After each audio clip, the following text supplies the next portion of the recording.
Starting with River City Girl Zero, we've been bringing these Japanese-only releases to a Western audience. And I think being able to put that on modern platforms is fantastic, allows more people to experience something that they may have never experienced before. We are definitely looking into more of these. Personally, I want to see more horror games.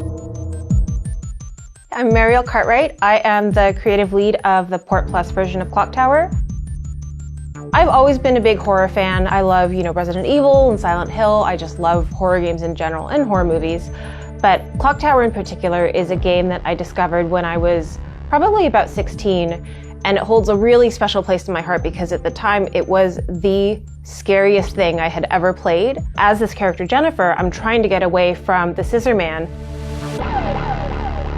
We have a ton of games where you're fighting monsters and you're shooting them with guns, and that can still be scary, but Clock Tower is distinct in that you really don't have any of those tools.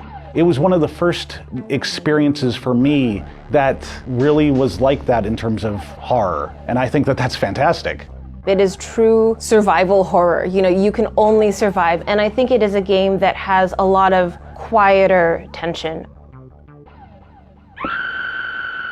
Jennifer is such an interesting character because at the start of the game, we don't know a lot about her. And I think the game does such an amazing job of revealing a very heartbreaking story about her, through different playthroughs of the game because it has a bunch of endings. And I think that's part of what got me so attached.